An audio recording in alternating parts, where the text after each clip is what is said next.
يا أيها الذين آمنوا أطيعوا الله وأطيعوا الرسول ولا تبطلوا أعمالكم. إن الحمد لله نحمده ونستعينه ونستغفره ونعوذ بالله من شرور أنفسنا ومن سيئات أعمالنا. من يهده الله فلا مضل له ومن يضلل فلا هادي له، وأشهد أن لا إله إلا الله وحده لا شريك له، وأشهد أن محمدا عبده ورسوله. أما بعد فإن خير الحديث كتاب الله، وخير الهدي هدي محمد صلى الله عليه وسلم، وشر الأمور محدثاتها، وكل محدثة بدعة، وكل بدعة ضلالة، وكل ضلالة في النار. فأعوذ بالله من الشيطان الرجيم. يا أيها الذين آمنوا اتقوا الله حق تقاته ولا تموتن إلا وأنتم مسلمون. يا أيها الناس اتقوا ربكم الذي خلقكم من نفس واحدة وخلق منها زوجها وبث منهما رجالا كثيرا ونساء، واتقوا الله الذي تساءلون به والأرحام إن الله كان عليكم رقيبا. يا أيها الذين آمنوا اتقوا الله وقولوا قولا سديدا يصلح لكم أعمالكم ويغفر لكم ذنوبكم، ومن يطع الله ورسوله فقد فاز فوزا عظيما. قال الله عز وجل: فأعوذ بالله من الشيطان الرجيم. والملائكة يدخلون عليهم من كل باب سلام عليكم بما صبرتم فنعم عقبى الدار. محترم حاضرین، اللہ سبحانہ و تعالیٰ کا عظیم احسان ہے کہ اس نے ہمیں اسلام جیسی نعمت سے نوازا اور ہمیں نبی کریم صلی اللہ علیہ وسلم پر درود و سلام بھیجنا چاہیے، کیونکہ انہی کے ذریعے سے اللہ سبحانہ و تعالیٰ نے ہم تک توحید کو پہنچایا اور رہتی دنیا تک تمام مسائل کا حل اس شریعت کے ذریعے سے ہم تک پہنچایا۔ محترم حاضرین، ہم سب جانتے ہیں کہ انسان کی زندگی، اس میں کئی طرح کی پریشانیاں، کئی طرح کے مسائل، کئی طرح کی قربانیاں دینی پڑتی ہیں، اور اس میں کئی طرح کے مسائل اس میں انسان کو لاحق ہوتے ہیں۔ تو ایسے میں ایک انسان کیا کرتا ہے؟ بحیثیت مسلمان، بحیثیت مؤمن وہ صبر کرتا ہے، بحیثیت مؤمن وہ صبر کرتا ہے۔ لیکن ذرا اس سے پہلے اگر ہم صبر سے متعلق جانیں تو صبر کیا چیز ہے، صبر کا کیا معنی ہے؟ ہمارے پاس صبر کا معنی غالباً جب ہمارا ذہن صبر کی طرف لوٹتا ہے تو ہمیں پتہ چلتا ہے کہ مسائل جب ہم پر آئیں، ہم پر جب مصیبتیں آئیں تو اس پر صبر کرنا، یہ ہمارے ذہن میں پہلی فرصت میں یہی چیز آتی ہے۔ لیکن صبر کا جو اصل معنی ہے، حقیقی معنی ہے، وہ شریعت نے یہ بتایا کہ حبس النفس، یعنی اپنے نفس کو روکنا۔ کس چیز پر روکنا؟ اب آتے ہیں تین امور۔ سب سے پہلے علی طاعت اللہ، کہا کہ اللہ تعالیٰ کی اطاعتوں پر صبر کرنا۔ اللہ تعالیٰ کی اطاعتوں پر نبی کریم صلی اللہ علیہ وسلم نے جن احکام کا تذکرہ کیا ہے ان کی فرما برداریوں پر صبر کرنا۔ اور پھر دوسرا عن محارم اللہ، نبی صلی اللہ علیہ وسلم کی زبانی اللہ تعالیٰ نے جتنے بھی حرام کردہ چیزیں ذکر کیے ہیں ان سے اپنے آپ کو روکتے ہوئے صبر کرنا۔ اب اس کے بعد تیسری چیز آتی ہے علی اقدار اللہ، جتنی بھی اللہ سبحانہ و تعالیٰ نے انسانی زندگی پر مصیبتیں لکھ رکھی ہیں اس پر انسان صبر کرے۔ ہم پہلی دو چیزوں کو بھول جاتے ہیں لیکن تیسری چیز ہمیں یاد رہتی ہے۔ تو پہلی جو چیز ہے علی طاعت اللہ، حبس النفس علی طاعت اللہ، یعنی انسان اللہ سبحانہ و تعالیٰ نے جتنے بھی عبادات کا حکم دیا ہے کہ تم اس طرح سے عبادتیں کرو، تو اس پر انسان صبر کے ساتھ اس پر ان عبادتوں پر چلے، انہیں انجام دینے کی کوشش کرے۔ جتنے بھی احکام نبی صلی اللہ علیہ وسلم نے بتائے ہیں کہ آپ کو یہ چیزیں کرنی ہیں تو اسے صبر کے ساتھ انجام دے۔ جیسا کہ فجر کا معاملہ آتا ہے، فجر کی نماز کا، تو ہمیں چاہیے کہ ہم مشقت والا کام ہے نا، بہت زیادہ گہری نیند ہوتی ہے، اسے چھوڑ کر کے آنا بہت مشکل ہوتا ہے، لیکن صبر کے ساتھ جو بندہ اس مشقت کو برداشت کرتے ہوئے اللہ تعالیٰ کے پاس آتا ہے تو یہ باقاعدہ وہ شخص صبر کر رہا ہے، اللہ تعالیٰ کے احکام پر صبر کر رہا ہے. اسی کو علماء نے کہا حبس النفس علی طاعت اللہ، کہ بندہ اللہ سبحانہ و تعالیٰ کے اطاعتوں پر صبر سے کام لے. جیسا کہ نبی صلی اللہ علیہ وسلم آپ کی زندگی، مکمل زندگی ہمارے لیے نمونہ ہے، ہر طرح سے نمونہ ہے. لقد كان لكم في رسول الله اسوة حسنہ، کہا کہ جتنے بھی مطلب تمام نسلوں کے لیے قیامت تک کے لیے آپ صلی اللہ علیہ وسلم رول ماڈل ہیں، آپ ہی آئیڈیل ہیں ہر معاملے میں، ہر طرح کے معاملے میں. اب ذرا عبادات کا معاملہ دیکھیں، نبی صلی اللہ علیہ وسلم کس طرح کی عبادتیں انجام دیتے تھے، اور جس چیز کا انہیں حکم دیا گیا تھا کہ وہ تبلیغ کریں، دعوت و تبلیغ کریں، تو انہوں نے کتنی مشقتیں برداشت کی. یہ بھی صبر ہے. انہوں نے کتنی مشقتیں برداشت کی. ہم مطلب میں مکمل چیزیں ذکر کرنے کے لیے یہاں پر کھڑا نہیں ہوا ہوں، بس ایک اشارہ میں آپ کو دے رہا ہوں کہ نبی صلی اللہ علیہ وسلم کی سیرت اس بات میں کہ دعوت و تبلیغ جو نبی صلی اللہ علیہ وسلم نے کی ہے وہ تمام صبر کہلاتی ہے. کتنا ہی صبر انہوں نے کیا، اور اس کے بعد تمام مشقتوں کو برداشت کرتے ہوئے اسلام کو پھیلانے کی کوشش کی. اللہ سبحانہ و تعالیٰ کی اطاعتوں کا جتنا بھی حکم اللہ تعالیٰ نے دیا ان کو تمام لوگوں تک پہنچایا. یہ ہمارے لیے ایک نمونہ ہے.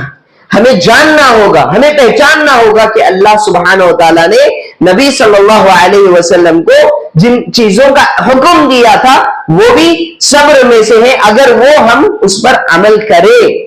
محترم حاضرین، اسی طریقے سے ہم جانتے ہیں کہ صحابہ رضوان اللہ علیہ مجمعین کو بھی نبی صلی اللہ علیہ وسلم کے ساتھ ان کو بھی کتنی اذیتیں دی گئی اس میدان میں، کتنی اذیتیں، چاہے وہ بدنی اذیتیں ہوں یا مالی اذیتیں ہوں. وہاں پر جتنا بھی انہوں نے تجارت کا مال خرچ کیا تھا، جتنا ہی مال انہوں نے کمایا تھا، اس کو روکنے کی بھرپور کوشش کی. انہوں نے کفار مکہ نے پوری کوشش کی تاکہ ان سے مال ہڑپ لیا جائے، اس لیے کہ وہ اپنے باپ دادا کے دین پر نہیں ہیں. اسی طرح نبی صلی اللہ علیہ وسلم کو شعب ابی طالب میں بھوکا رکھا گیا 3 سال تک. یہ تمام چیزیں ہمیں بتاتی ہیں کہ صبر کا پیمانہ کس قدر اہم ہے، اور وہ بھی اللہ سبحانہ و تعالیٰ کی اطاعتوں پر. اتنی زیادہ مشقتیں برداشت کرنے کے بعد اللہ سبحانہ و تعالیٰ نے کہا صحابہ رضوان اللہ علیہ مجمعین سے متعلق رضی اللہ عنہم ورضوا عنہ، اللہ سبحانہ و تعالیٰ ان سے راضی ہو گیا اور وہ اللہ سبحانہ و تعالیٰ سے راضی ہو گئے. محترم حاضرین، اسی طریقے سے مالی عبادتیں، آپ جانتے ہیں کہ جنگوں کے موقع پر مال کی بہت زیادہ ضرورت ہوتی تھی تاکہ مال خریدا جائے، تاکہ مال کے ذریعے سے تلواریں، گھوڑے سب خریدے جائیں تاکہ جنگ میں فتح یاب ہو سکے. تو ایسے وقت میں نبی صلی اللہ علیہ وسلم کتنی جنگیں ایسے ہیں کہ نبی صلی اللہ علیہ وسلم ایک حکم دیتے اور تمام صحابہ اپنا سارا مال لا کر کے بچھا دیتے. اور یہ کس طرح سے ہوتا ہے؟ یہ تمام صبر کے ساتھ صحابہ رضوان اللہ علیہ مجمعین کرتے ہیں. انہیں پتا ہے کہ اللہ سبحانہ و تعالیٰ اس کا بہترین بدلہ دینے والا ہے. ان مشقتوں کو انہوں نے برداشت کیا. ابو بکر رضی اللہ عنہ کیا کہتے ہیں؟ تمام مال لا کر کے نبی صلی اللہ علیہ وسلم کے ایک حکم پر لا کر جمع کر دیتے، اور کہتے ہیں جب انہیں پوچھا جاتا کہ کیا تم گھر میں کچھ چھوڑ کر آئے ہو تو کیا کہتے ہیں؟ کہتے ہیں کہ اللہ اور اس کے رسول کے نام کے علاوہ میں نے سب کچھ لا کر کے یہاں پر اللہ تعالیٰ کی راہ میں خرچ کر دیا. سبحان اللہ.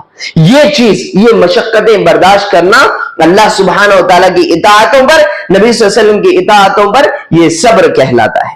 اب اسی طریقے سے محارم اللہ، حبس النفس عن محارم اللہ، کہا گیا کہ صبر کس چیز کا نام ہے؟ دوسرا لیول یہ کہ اللہ سبحانہ و تعالیٰ نے نبی صلی اللہ علیہ وسلم کی زبانی جتنے بھی حرام کردہ چیزوں کا ذکر کیا اس پر اپنے آپ کو روک لینا. ذرا سوچئے، کچھ ایک حرام کام ہے، وہ ہمارے پاس آتا بھی نہیں، ہمارے نزدیک ہو بھی نہیں رہا ہے، ہم اسے کہتے ہیں ہمارے پاس آ نہیں رہا، ہم ملوث نہیں ہوں گے. کیا یہ صبر ہے؟ نہیں، بلکہ سامنے ہمارے پاس آ جائے، ہمارے ہاتھ میں ہو، ہمارے لیے مکمل مطلب تمام اسباب مہیا ہو جائے کہ سامنے ہم حرام کام کر سکے، لیکن پھر بھی اپنے آپ کو اللہ تعالیٰ کے ڈر کی وجہ سے روک لینا، یہ صبر کہلاتا ہے۔ تمام حرام کام، سوچئے جھوٹ بولنے کا کتنا ہی موقع ہمیں ملتا ہے، اگر ہم اللہ تعالیٰ سے ڈرتے ہوئے صبر سے کام لیں اور سچائی پر اڑے رہیں تو کیا اللہ سبحانہ و تعالیٰ اس کا بدلہ نہیں دے گا؟ اللہ سبحانہ و تعالیٰ ضرور اس کا بدلہ دیتے ہیں۔ اور اسی طریقے سے غیبتیں، چغلیاں بہت زیادہ ہوتی ہیں، جب 4 لوگ مل جاتے ہیں تو 5ویں سے متعلق ضرور بات کی جاتی ہے، تو ایسے وقت میں اپنے آپ کو، اپنی زبان کو روکے رکھنا، یہ صبر کہلاتا ہے۔ اور اسی طریقے سے راستے میں جا رہے ہو، بڑا اماؤنٹ پڑا ہوا ہے سامنے، کسی کی پاکٹ پڑی ہوئی ہے، ہم اسے دیکھ کر کے نظر انداز کر کے چلے جاتے ہیں، یہ صبر کہلاتا ہے۔ اسی طریقے سے تجارت کے معاملے میں دھوکہ دینے کا مکمل ہمارے پاس اختیار ہوتا ہے، لیکن پھر بھی ہم دھوکہ نہیں دیتے بلکہ عدل و انصاف کے ساتھ کام کرتے ہیں، تو ایسے میں یہ صبر کہلاتا ہے۔ محترم حاضرین، صبر صرف مصیبتوں پر اپنے آپ کو روک لینا یہ صبر نہیں ہے، بلکہ اللہ تعالیٰ کی اطاعت، اللہ تعالیٰ نے جتنے بھی حرام کردہ چیزیں رکھی ہیں ان پر اپنے آپ کو روکنا، یہ بھی صبر کہلاتا ہے۔ اپنے آپ کو اس میں ملوث ہونے سے بچانا چاہیے، یہ بھی صبر کہلاتا ہے۔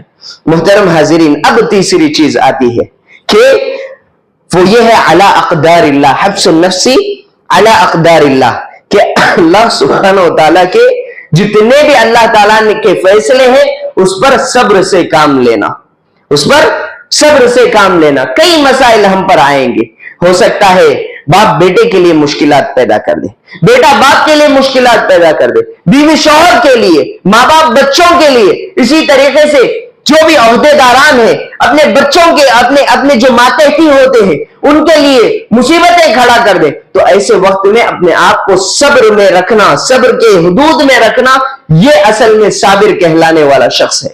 محترم حاضرین، تمام صبر، جتنا بھی ہم صبر کہا جاتا ہے، جب بھی صبر کہا جائے تو صرف ایک معنی نہ لیں کہ صرف مصیبتوں پر صبر کرنا، ایسا نہیں ہے، بلکہ اللہ تعالیٰ کی اطاعتوں کے معاملے ہو، اللہ سبحانہ و تعالیٰ کے حرام کردہ چیزیں ہو، یا پھر اللہ سبحانہ و تعالیٰ کی مقرر کردہ مصیبتیں ہو، تمام پر انسان کو صبر سے کام لینا چاہیے۔ محترم حاضرین، اسی طریقے سے جب مصیبتوں کی بات آتی ہے تو سب سے بڑی چیز جو ہوتی ہے، جو مصیبت انسان کو لاحق ہوتی ہے، وہ ہے اپنے رشتہ داروں کی موت۔ ہم جانتے ہیں کہ کسی کی موت واقع ہو جائے تو ہمارا صبر کا پیمانہ لبریز ہو جاتا ہے، ہم صبر کے دامن کو چھوڑ دیتے ہیں اور ایسے کام کرنے لگتے ہیں جو اللہ سبحانہ و تعالیٰ نے جس سے منع کیا ہے۔ نبی صلی اللہ علیہ وسلم نے مکمل طور پر اس سے دور رہنے کو کہا ہے، لیکن ہمارے درمیان یہ چیزیں پائی جا رہی ہیں کہ وہ لوگ ایسے الفاظ ذکر کر دیتے ہیں، ایسی زبان سے ایسے الفاظ نکال دیتے ہیں جو تقدیر الہی کے منافی ہیں۔ اللہ سبحانہ و تعالیٰ نے ہر انسان کی تقدیر پہلے ہی سے لکھ دی ہے، جب وہ تقدیر کا معاملہ ہے، وہ ہو کر ہی رہنا ہے، تو پھر تقدیر کو ملامت کیوں کرنا، تقدیر کو کیوں ملامت کرے؟ اس لیے اللہ سبحانہ و تعالیٰ سے ڈرے، اللہ سبحانہ و تعالیٰ کا تقوی اختیار کرے۔ ذرا سوچئے اس واقعے سے متعلق، جب ایک عورت، ایک بزرگ عورت، بڑی عمر کی عورت، صحابیہ ہیں رضی اللہ عنہ، بیٹھ کر کے اپنے بیٹے کے وفات پر قبر پر بیٹھ کر کے رو رہی ہے، زاروں قطار رو رہی ہے۔ نبی صلی اللہ علیہ وسلم کا گزر وہاں سے ہوتا ہے، آپ کہتے ہیں اصبری واتق اللہ، کہتے ہیں کہ تم صبر کرو، اللہ سبحانہ و تعالیٰ کا تقوی اختیار کرو، کیوں اس طرح سے رو رہی ہو، کیوں شکایتیں زبان پر؟ تو وہ عورت کہتی ہے، انہیں پتا نہیں کہ نبی صلی اللہ علیہ وسلم ہے، نبی صلی اللہ علیہ وسلم یہ ہے جو یہ بات کہہ رہے ہیں، تو پھر وہ کہہ دیتی ہے کہ تمہیں کیا معلوم کہ میرا کیا درد ہے، میرا بیٹا انتقال کر گیا، میں نہ رو۔ تو اس طرح وہ عورت کچھ الفاظ کہہ دیتی ہے جو کہ نازیبات، نبی صلی اللہ علیہ وسلم وہاں سے چل پڑتے ہیں۔ پھر دوسرے صحابہ جب انہیں معلوم ہوتا ہے تو جا کر کے اس عورت کو کہتے ہیں کہ تم نے جس سے بات کی ہے، جس سے نازیبہ الفاظ کہے ہیں، وہ نبی صلی اللہ علیہ وسلم۔ فوراً یہ عورت اٹھتی ہے اور بھاگ کر کے نبی صلی اللہ علیہ وسلم کے دروازے پر پہنچتی ہے، کہتی ہیں کہ اے اللہ کے رسول، میں نہیں جانتی تھی کہ آپ اللہ کے رسول ہیں، مجھے معاف کر دیں. اس طرح کے الفاظ انہوں نے بیان کی. تو نبی صلی اللہ علیہ وسلم نے کہا انما الصبر عند صدمۃ الاولی، کہا کہ صبر جو ہے نا، صبر اس وقت صبر کہلاتا ہے جب وہ پہلے صدمے میں اختیار کیا جائے.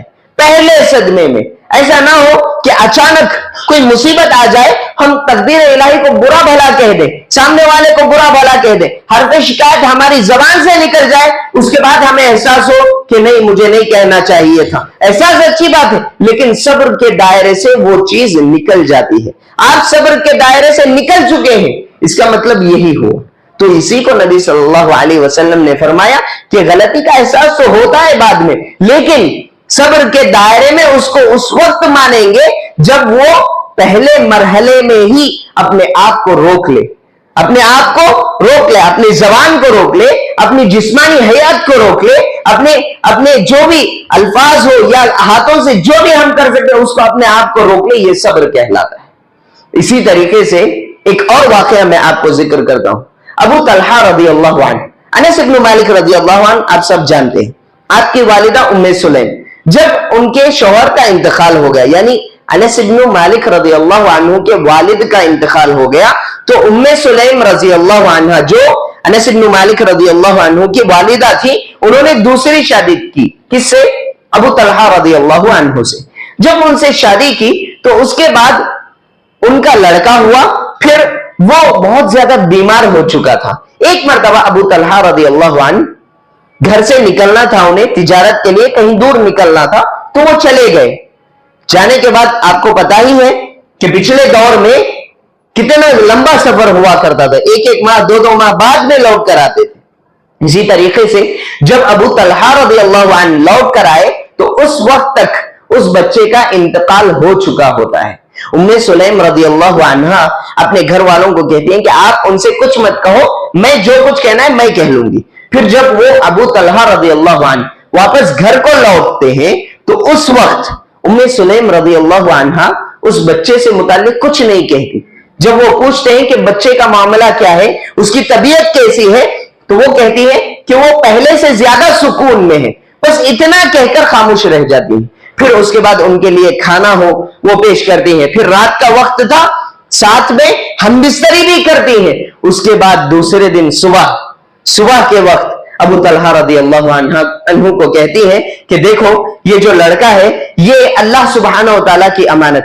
ذرا پہلے مثال کے ساتھ پیش کرتی ہے کہ اگر کوئی شخص عاریتاً ہم سے کوئی چیز لے، یعنی کہ کچھ دیر کے لیے کوئی چیز لے، پھر اگر ہم جا کر کے اس سے واپس مانگے، اگر وہ نہ دے تو کیا یہ صحیح ہے؟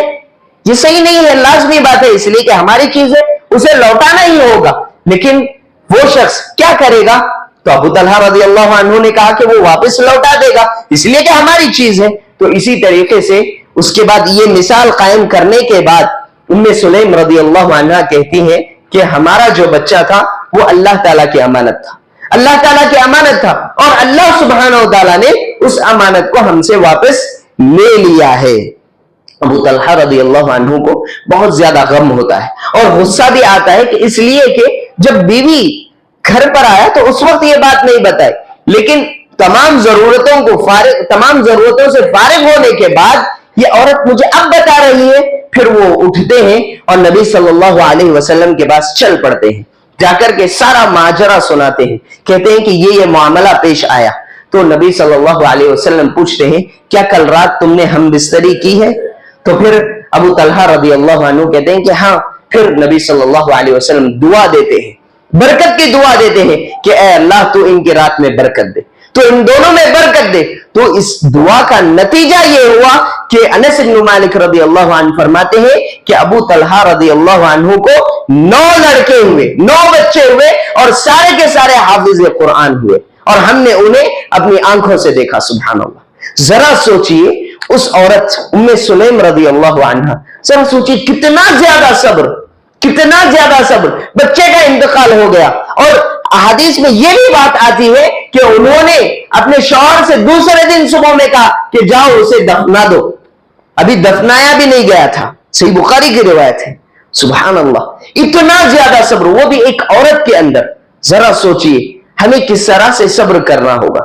تمام مشاکل انسانی زندگی پر ہمیشہ مصیبتیں آئیں گی, ہمیشہ مشاکل آئیں گی, لیکن ایسے وقت میں ہمارا کیا کردار ہے, ہمارا بحیثیت مومن ہمیں کیا کرنا چاہیے, ہماری زبان کو کس حد تک کنٹرول میں رکھنا چاہیے, اپنی جسمانی حیات کو کتنے حد تک کنٹرول میں رکھنا چاہیے, ہمارے غصے کو کس طرح ہمیں پینا ہے.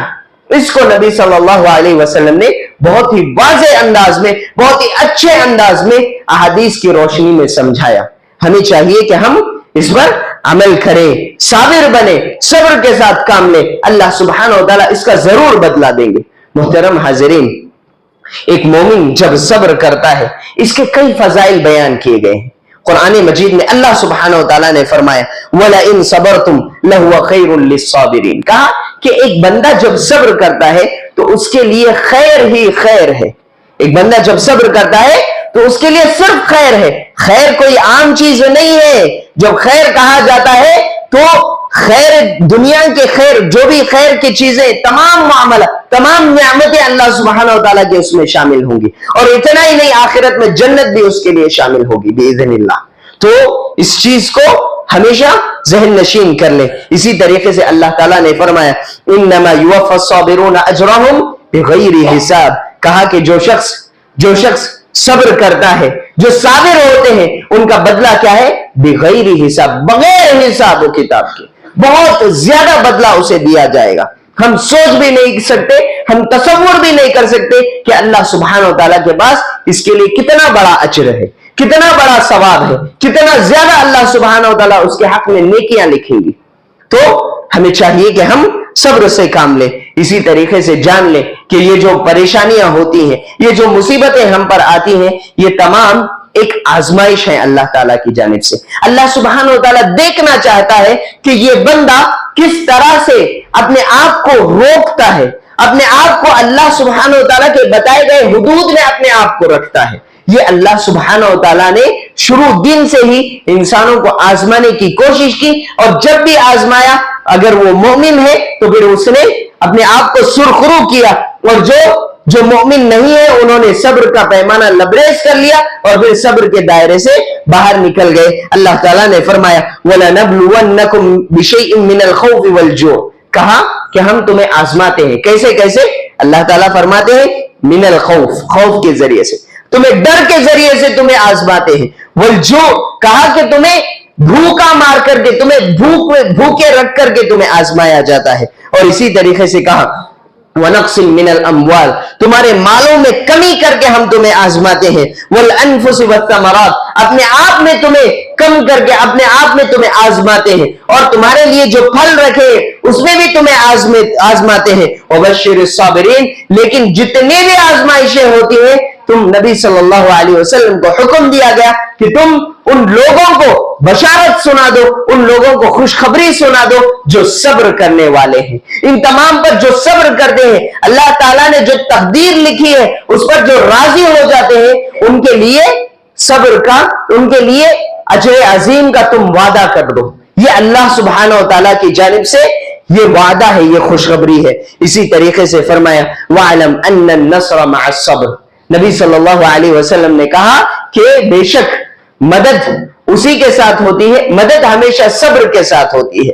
جو صابر ہوتا ہے, جو شخص صبر سے کام لیتا ہے, تو اللہ سبحانہ و تعالیٰ کی مدد بھی اس پر غالباً لازماً آتی ہی ہے. چاہے وہ معاملات انسانی زندگیوں میں ہو, چاہے وہ اپنے مالوں میں سے متعلق ہو, ہر طرح سے اللہ سبحانہ و تعالیٰ مدد کرتے ہیں اس کی جو اللہ سبحانہ و تعالیٰ کی بتائی ہوئی چیزوں پر عمل کرے اور صبر سے کام لے. محترم حاضرین, اسی طریقے سے جو حضرات صبر سے کام لیتے ہیں ان کے لیے جنتوں میں عظیم نعمتیں دی جائیں گی, ان کے لیے جنت جیسی نعمت عطا کی جائے گی. فرمایا وَالْمَلَائِكَةُ يَدْخُلُونَ عَلَيْهِمْ مِنْ كُلِّ بَابٍ, جنت میں ملائکہ جو فرشتے ہوتے ہیں ہر باب سے, ہر دروازے سے داخل ہوں گے. جنت کے کئی دروازے ہیں, تاکہ کئی دروازوں سے ملائکہ داخل ہوں گے اور ان کے لیے سلام کہیں گے. سلام علیکم بما صبرتم, کہیں گے کہ تمہارے لیے جو تم نے صبر کیا اس پر سلامتی ہو, تمہارے لیے صبر پر سلامتی ہو. اس طرح سلام پیش کریں گے. سبحان اللہ, کیا ہم ان میں سے نہیں بننا چاہیں گے؟ ہمیں چاہیے کہ ہم ان میں سے بننے کی کوشش کریں۔ محترم حاضرین، اسی طریقے سے آخری بات یہ ہے کہ خلاصہ کلام مکمل طور پر اگر میں کہنا چاہوں تو نبی صلی اللہ علیہ وسلم کی ایک حدیث کافی ہے کہ اس میں نبی صلی اللہ علیہ وسلم، سنن الدارمی کی حدیث ہے، صحیح مسلم کی بھی روایت ہے، کچھ الفاظ سنن الدارمی کے ہیں، وہ کہتے ہیں کہ نبی صلی اللہ علیہ وسلم ایک مرتبہ ایک مجلس میں بیٹھے ہوئے تھے، اچانک مسکرا اٹھے صحابہ رضوان اللہ علیہ مجمعین سے نبی صلی اللہ علیہ وسلم نے خود سوال کیا کہ کیا تم نہیں پوچھو گے کہ میں کس لیے مسکرایا، میں کس لیے ہنسا، کیا تم نہیں پوچھو گے؟ تو صحابہ رضوان اللہ علیہ مجمعین نے پوچھا لماذا ضحکت یا رسول اللہ، اے اللہ کے رسول کس لیے آپ مسکرائے، کیا وجہ تھی، کیا ایسی بات ہے، کیا ایسی خوشخبری ہے کہ آپ مسکرا اٹھے؟ تو نبی صلی اللہ علیہ وسلم نے کہا عجبا لامر المؤمن، کہا کہ مومن کے معاملے سے متعلق بڑا تعجب ہوتا ہے، یہ تعجب گھبرانے والا نہیں، یہ تعجب خوشخبری کا ہے۔ کہا کہ مومن کی زندگی بہت ہی تعجب خیز ہے، بہت ہی خوش نصیب مومن ہوتا ہے، اس لیے کہ ان امرہ کلہ خیر، کہا کہ اس کے تمام معاملات خیر سے جڑے ہوئے ہیں، تمام معاملات خیر سے جڑے ہیں۔ کیسے؟ وَلَيْسَ ذَلِكَ لِأَحَدٍ إِلَّا لِلْمُؤْمِنِ، کہا کہ یہ معاملہ صرف مومن کا ہے، دوسروں کا نہیں ہے۔ پھر اس کے بعد کہا ان اصابتہ سراء شکر، کہا کہ جب اس کے لیے آسانیاں فراہم کی جاتی ہیں، اللہ تعالیٰ کی جانب سے اسے آسانیاں میسر آتی ہیں، تو وہ اللہ سبحانہ و تعالیٰ کا شکر گزار بندہ بنتا ہے، اللہ تعالیٰ کا شکر ادا کرتا ہے۔ اور اسی طریقے سے فَكَانَ خَيْرًا لَهُ، تو یہ چیز اس کے لیے خیر ہے۔ لازمی بات ہے کہ جب ایک بندہ اس کے لیے آسانیاں میسر ہو تو ایسے وقت میں وہ اللہ تعالیٰ کا شکر گزار بنے، تو یہ خیر ہی تو ہے۔ پھر اسی طریقے سے فرمایا وَإِنْ أَصَابَتْهُ ضَرَّاءٌ صَبَرَ فَكَانَ خَيْرًا لَهُ، کہا کہ اگر اسے کوئی پریشانی لاحق ہوتی ہے، کوئی مصیبت آتی ہے، تو ایسے وقت میں وہ کیا کرتا ہے؟ وہ صبر سے کام لیتا ہے، اور یہ بھی اس کے لیے خیر ہے۔ میرے بھائیوں ذرا بتاؤ کہ یہ جو انسانی زندگی ہے، اس میں یا تو ہمارے لیے آسانیاں ہیں یا پھر مصیبتیں ہیں، کیا یہ صحیح نہیں ہے؟ بالکل صحیح ہے۔ ہمارے پاس یا تو کبھی آسانیاں ہوتی ہیں، کبھی مال زیادہ ہوتا ہے، کبھی کم ہوتا ہے، تو ایسے وقت میں کیا کریں؟ مومن بننے کی کوشش کریں، اپنے ایمان کو مکمل کرنے کی کوشش کریں۔ کیسے؟ نبی صلی اللہ علیہ وسلم نے جو یہ طریقہ بیان کیا ہے اس کو اپنا کر۔ کیسے؟ کہ جب آسانیاں ہو تو اللہ سبحانہ و تعالیٰ کا شکر گزار بننے کی کوشش کریں، اور جب پریشانیاں آئیں، جب مصیبتیں لاحق ہو تو ایسے وقت میں صبر سے کام لیں، اللہ سبحانہ و تعالیٰ اس کا بہترین بدلہ نصیب کرتے ہیں۔ اللہ سبحانہ و تعالیٰ سے دعا ہے کہ اللہ سبحانہ و تعالیٰ ہم تمام کو صبر کے ساتھ زندگی گزارنے کی توفیق دے، اور اسی طریقے سے ہمیں آزمائشوں سے بھی بچائے، عافیت میں رکھے، نبی صلی اللہ علیہ وسلم کے قول کے مطابق ہمیں عافیت میں رکھے، آمین یا رب العالمین۔ اسی طریقے سے جو بھی بیمار ہیں اللہ سبحانہ و تعالیٰ انہیں شفائے کاملہ عاجلہ نصیب کرے۔ اسی طرح جو پریشان ہیں، جو مصیبت زدہ لوگ ہیں، ان کی پریشانیوں کو اللہ سبحانہ و تعالیٰ دور کرے، اور جو اولاد کے لیے ترس رہے اللہ سبحانہ و تعالیٰ انہیں اولاد نصیب کرے، اور ہمیشہ ہمیں توحید پر قائم رکھے، اور جب تک دنیا میں زندہ رکھے عزت کے ساتھ زندہ رکھے، اور جب خاتمہ ہو تو خاتمہ بالخیر ہو، آمین یا رب العالمین۔ سبحانک اللہم وبحمدک سبحانك اللهم وبحمدك أشهد أن لا إله إلا أنت أستغفرك وأتوب إليك۔